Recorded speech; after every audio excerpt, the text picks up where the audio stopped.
मरने के बाद इंसान का क्या होता है।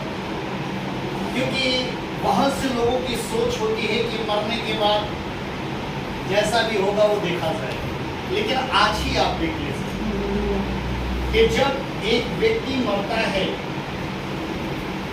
तो मरने के बाद परमेश्वर का पवित्र वचन ये बताता है कि जो उसकी आत्मा होती है वो परमात्मा के पास वापस चली जाती है, सुभावोपदेशक में लिखा है। और जो उसकी शरीर है, देह है, वो मिट्टी में गाड़ दी जाती है। अब बची उसकी जान। वो जान का क्या होता है? जो जान इसमें से निकलती है, जो प्राण इसमें से निकलता है, जो शरीर को चलाता है, जो आत्मा और शरीर के बीच में रहता है, जो आत्मा और शरीर के बीच में रहता है, जिसे हम खुदा का कलाम नाम देता है मन, खुदा का कलाम उसे नाम देता है दिल, खुदा का नाम उसे देता है, खुदा का कलाम उसे नाम देता है हृदय। Hallelujah, hallelujah. तो इसके विषय में जो पूरी तैयारी है कि मन फिराओ क्योंकि स्वर्ग का राज निकट है, इस जान का क्या होता है?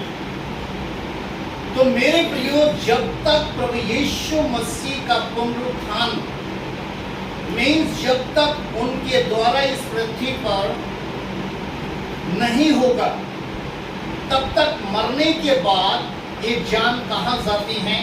आइए हम लोग देखते हैं। सबसे पहले भजन संहिता की किताब और उसका 16 अध्याय और 10 पद कोई भी पढ़ दे। भजन संहिता की किताब उसका 16 अध्याय और उसका 10 पद कि जब तक पुनरुत्थान नहीं होगा तब तक का मृतकों का स्थान कौन सा होता है? अधलोक। अब यहाँ पर आप सुनिए भजन संहिता 16 का 10 में, तू मेरे प्राण को अधोलोक में ना छोड़ेगा और ना अपने पवित्र भगत को सड़ने देगा। और ना अपने पवित्र भक्त को सड़ने देगा। खुदा के कलाम में लिखा है कि जो उस पर विश्वास करते हैं, जो उसमें सोते हैं, परमेश्वर उनकी देह की भी, उनकी जान की भी वो पूरी हिफाजत करता है। हिफाजत के लिए ही उसने इस जमीन पर एक धार्मिकता बनाई है, और वो धार्मिकता है कि मिट्टी को मिट्टी में सौंपो, पूरी धार्मिकता के साथ। और यहाँ पर दाऊद कहते हैं कि परमेश्वर जो है अपने पवित्र भक्तों को सड़ने नहीं देगा। कि कहीं हम ये सोचें कि नहीं, जिस मिट्टी के अंदर गाड़ दिए जाते हैं वहां पर तो किस तरीके से सड़ जाता है, सिर्फ हड्डियां रह जाती हैं।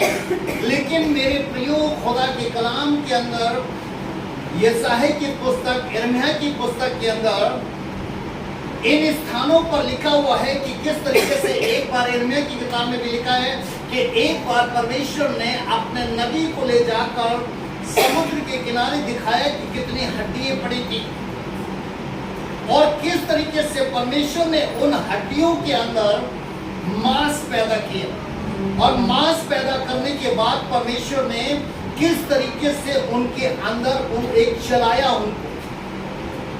और दूसरी तरफ अगर आप खुदा के कलाम में देखें तो जिस वक्त प्रभु यीशु मसीह अपने प्राण को छोड़ते हैं तो उनके विषय में लिखा है कि जैसी वो कैदी आत्माओं के बीच में जाते हैं, जहां पर वो 3 दिन रहे कैदी आत्माओं के बीच में, तो वहां किस तरीके से पवित्र लोग, लिखा हुआ है मत्ती 27 अध्याय में 50 से पढ़ेंगे 52 तक, कि वो जो कब्रें होती हैं वो खुल जाती हैं, और पवित्र लोग जो होते हैं वो जी उठते हैं पवित्र नगर में चले जाते।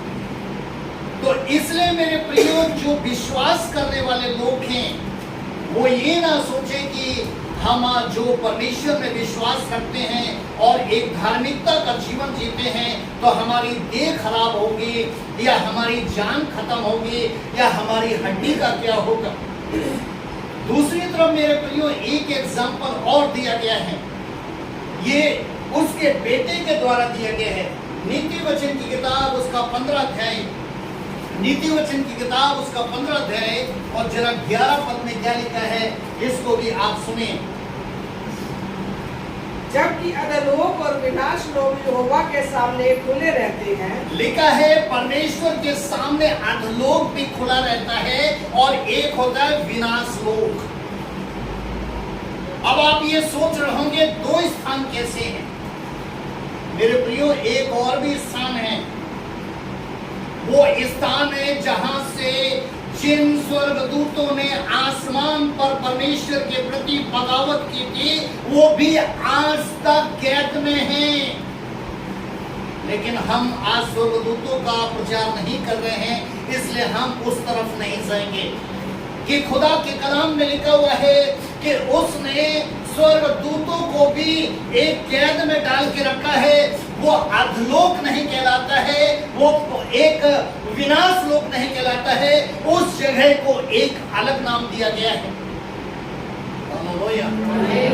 लेकिन ये जो दो चीजें हैं, यहाँ पर सुलेमान कहते हैं कि चाहे अधोलोक हो या विनाश लोक, लोक का मतलब होता है संसार, और अधोलोक का मीन्स क्या होता है कि जहां पर एक मृतकों का संसार होता है, कि जहां पर हमारी जान उस वक्त तक ठहरी रहेगी जब तक न्याय नहीं होता। और आगे और क्या लिखा है? तो निश्चय मनुष्यों के मन भी जैसे परमेश्वर के सामने अधोलोक और विनाश लोक खुले रहते हैं, वैसे ही परमेश्वर के सामने ऐसा कोई मन नहीं है जिसे वो जांच ना सके, जिसे वो दूर से ही ना समझ सके। परमेश्वर सब कुछ जानने वाला परमेश्वर है। इसलिए मेरे प्रियो, खुदा के कलाम के मुताबिक जब तक पुनरुत्थान नहीं होता है, तब तक ये दो स्थान होते हैं।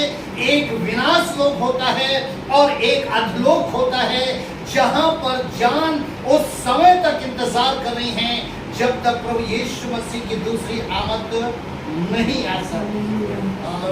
हालेलुया। अब धर्मियों के लिए और अधर्मियों के लिए,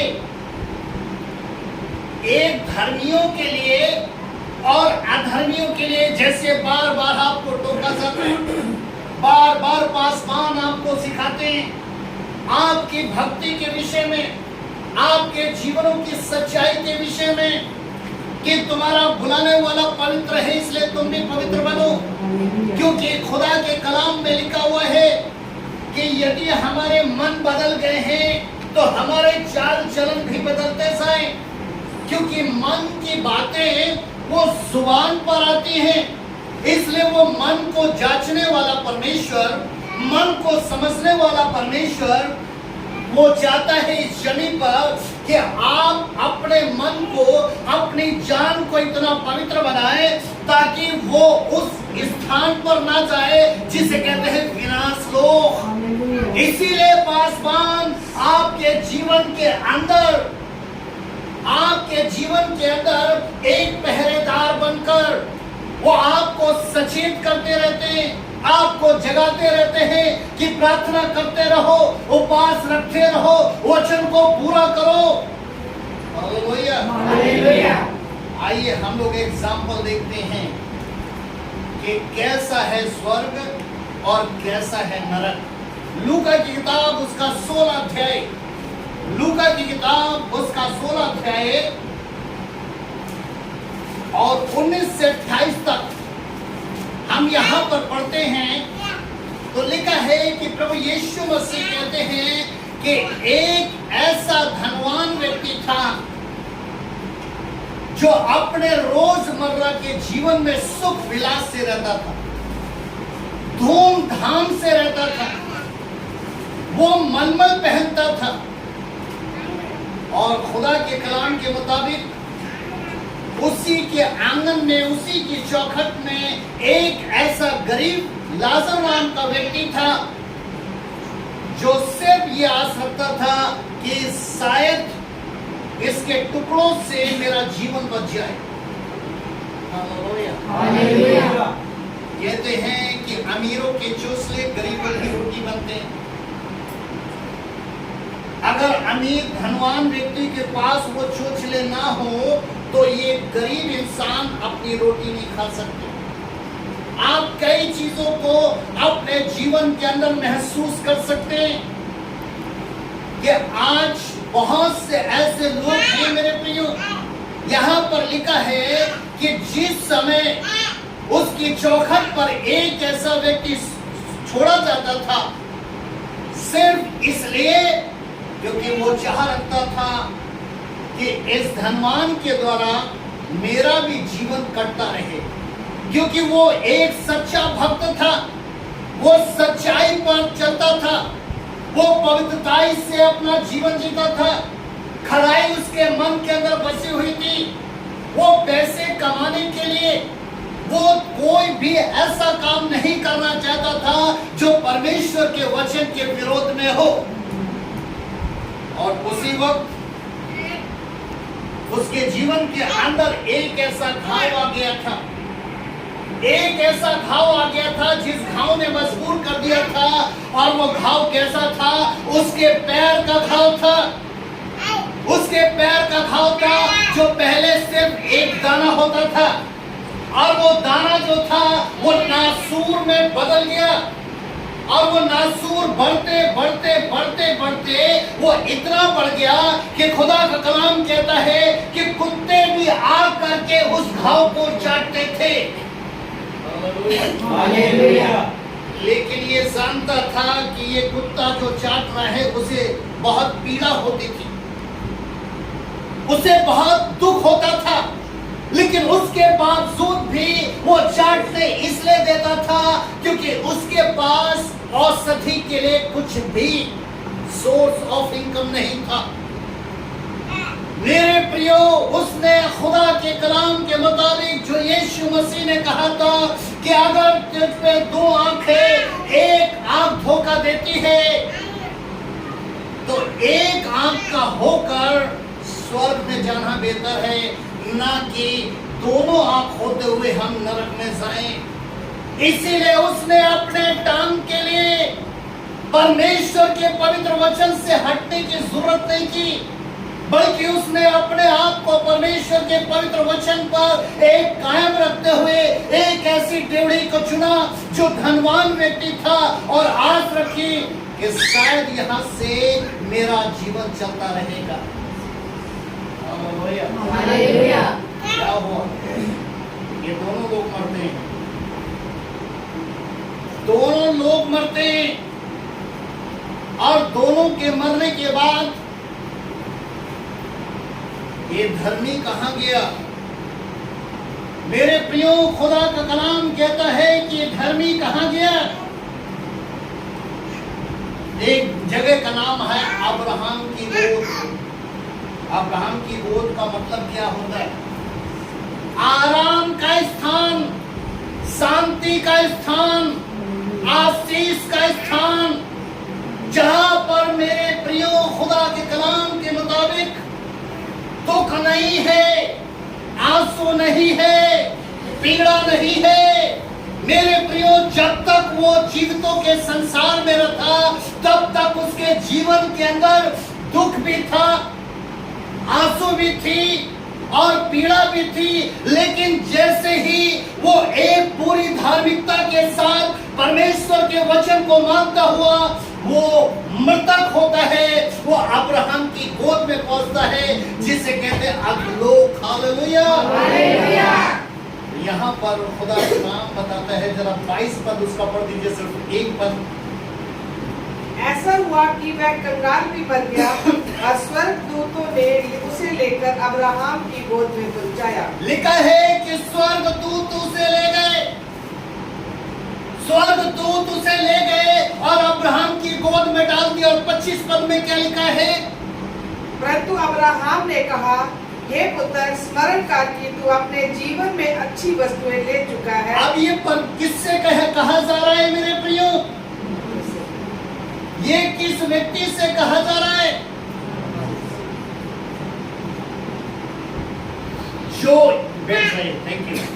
जो इस जमीन पर रोजमर्रा जीवन के लिए, पैसा कमाने के लिए, मनमल पहनने के लिए, सुख विलास होने के लिए, धूमधाम बनी रहने के लिए वो मन के अंदर कैसा भी काम करा लो, लेकिन मुझे पैसा चाहिए, मैं पैसे के लिए कुछ भी कर सकता हूं, मैं भूखा नहीं रह सकता, मैं नंगा नहीं रह सकता, मैं बगैर मकान के नहीं रह सकता, मैं बीमार नहीं बनना चाहता, मैं अपने बच्चों को गरीब नहीं बनाना चाहता, मैं छोटा नहीं बनना चाहता। ये धनवान व्यक्ति की सोच ये थी और इसने अपने आप को परमेश्वर के वचन से हटाया। धनवान तो बन गया, लेकिन इसके लिए जो स्थान रखा था, तो यहां पर लिखा हुआ है कि वो किस तरीके का स्थान था, एक पीड़ा का स्थान। पीड़ा का कैसे, जरा 23 पद पढ़ दीजिए इसका। और अधोलोक में उसने पीड़ा में पड़े हुए अपनी आंखें उठाई और अब देख लीजिए, ये वो शख्स है जो परमेश्वर के पवित्र वचन को पूरा नहीं करना चाह रहा है, बल्कि वो इस जमीन पर धूमधाम, सुख विलास और अच्छे वस्त्र हर दिन चाह रहे हैं। वो कहां गया? पीड़ा के स्थान में। यहां पर लिखा है कि पीड़ा के स्थान में। और 25 पद में कहा है कि जब वो ये गुजारिश करने लगा कि मैं इस पीड़ा के स्थान में क्यों हूं, और ये मेरी जो ड्यूटी पर पड़ा रहता था, ये आराम के स्थान में है, ये शांति के स्थान में है, ये आशीष के स्थान में है, ऐसा क्यों? तो यहाँ पर 25 पद में क्या पढ़ा था, जरा एक बार फिर से पढ़ दीजिए बिना। परंतु अब्राहम ने कहा, हे पुत्र, स्मरण कर कि तू अपने जीवन में अच्छी वस्तुएं ले चुका है। तू तो इस संसार में अच्छी वस्तुएं ले चुका। अच्छी वस्तुएं क्या? धूमधाम तूने देख लिया, सुख विलास तूने देख लिया, महंगे से महंगे वस्त्र तूने देख लिए, लेकिन इसने क्या देखा? इसने अगर देखा तो सिर्फ आसमान को देखा, अगर इसने देखा तो सिर्फ भवन को देखा, इसने अगर देखा तो सिर्फ अपनी धार्मिकता को देखा, अगर इसने देखा तो सिर्फ परमेश्वर की पवित्र वचन को देखा। इसलिए तेरे और इसके बीच में अंतर है।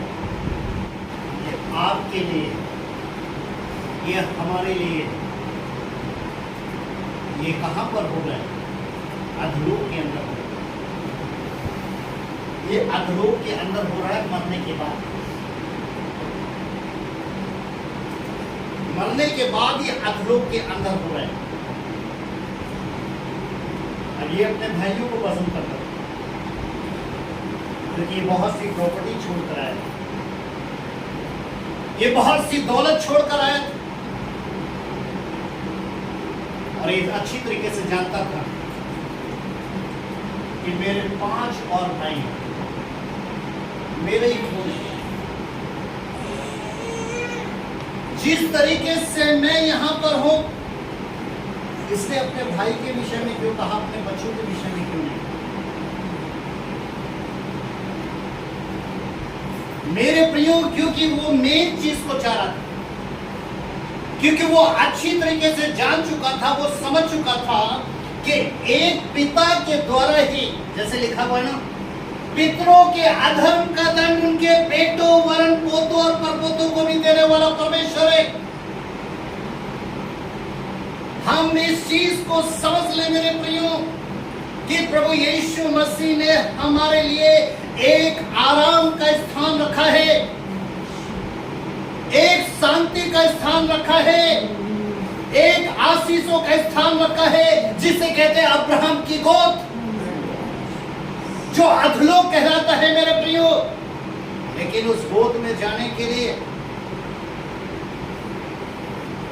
उस गोद में जाने के लिए, इस जमीन पर मेरे प्रियो जब सताए जाओ तो आनंदित और मगन हो,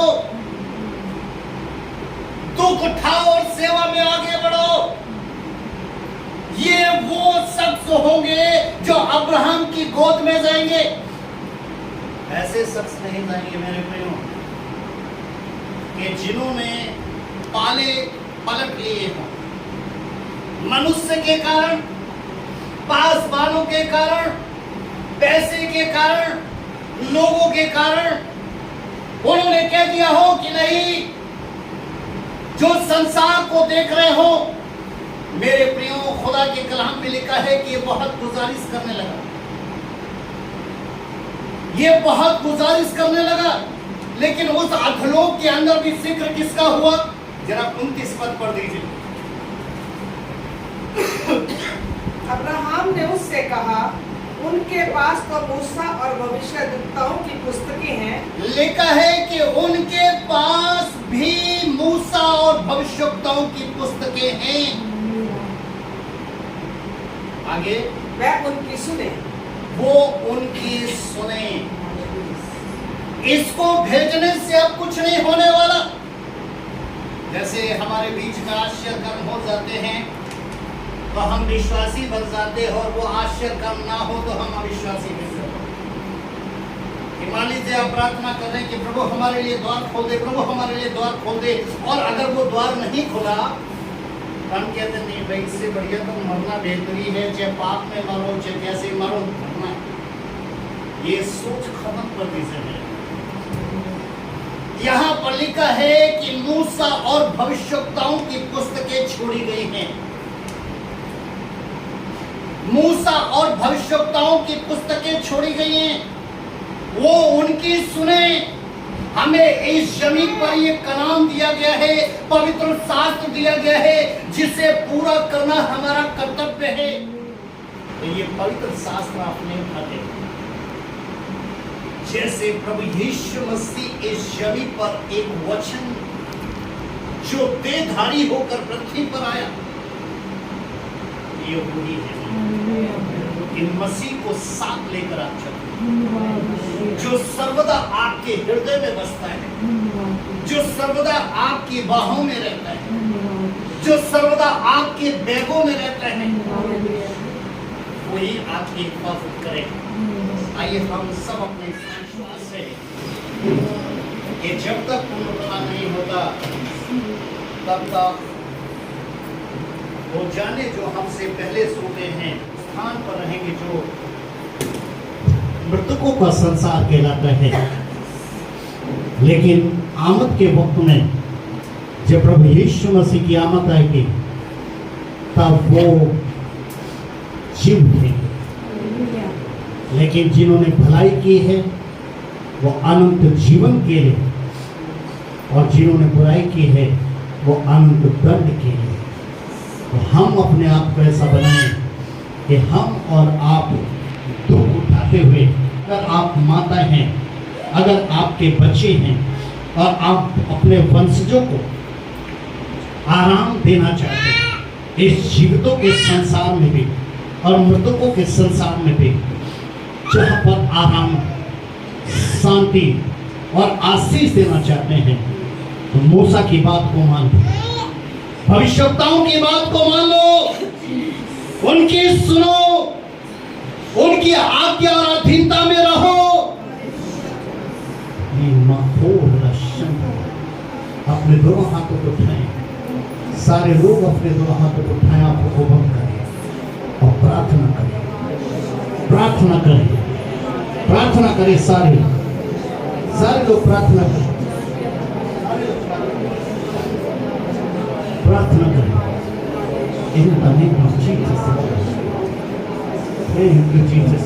सारे लोग प्रार्थना करें। आज उपवास भरी प्रार्थना, उपवास में आए हैं आपका जीवन कैसे है? आप भलाई में जी रहे हैं या बुराई में जी रहे हैं? आप अपने स्वयं के मन के अनुसार जान सकते हैं कि आप अच्छे हैं वचन में या बुरे हैं। आज आपकी संगत क्या है? आपका संगत क्या है? आप कितना समय परमेश्वर के वचन में देते हैं? कितना समय आप प्रार्थना में देते हैं? या आप उससे हटकर वचन में समय देते हैं? उससे हटकर आप प्रार्थना में समय देते हैं और आप सोचते हैं आप नेकी कर रहे हैं।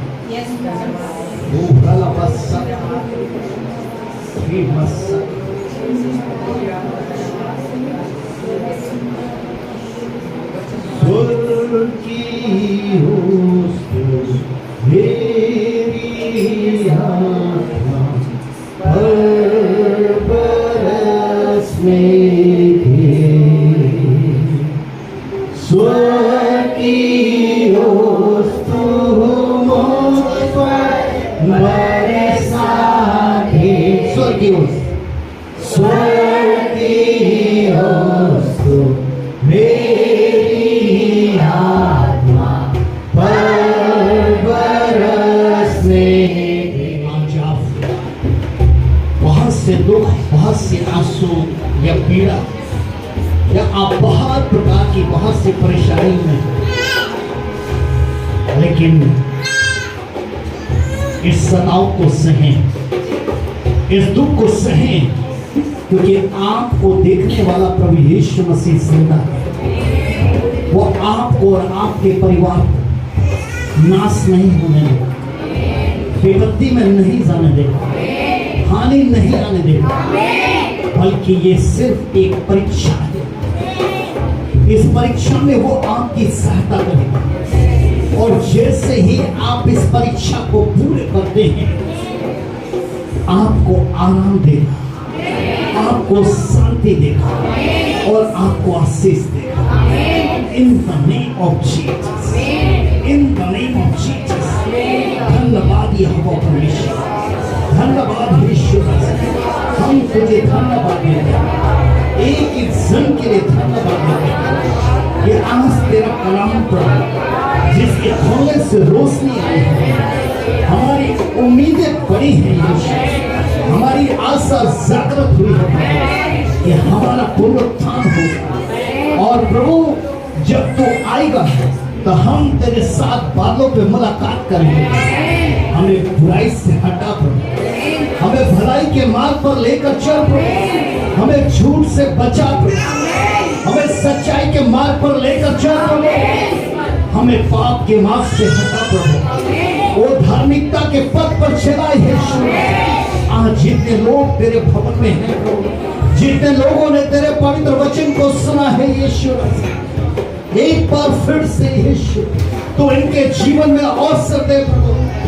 70 गुना बार तक क्षमा करने वाली यीशु, तो इन्हें वापस लेकर, इन्हें वापस लेकर आ प्रभु, भलाई के मार्ग पर लेकर आ प्रभु, सच्चाई के मार्ग पर लेकर आ प्रभु। ये रास्ता भटक गए हैं प्रभु, ये अनजान स्थानों पर सारे हैं प्रभु, ये उस धनवान की तरह होना चाहते हैं प्रभु, ये सुख विलास ढूंढ रहे हैं प्रभु, ये मखमल ढूंढ रहे हैं प्रभु, ये जीवन के अंदर धूमधाम चुन रहे हैं प्रभु। इनका जीवन बचा ले यीशु, ऐसों का जीवन बचा ले यीशु।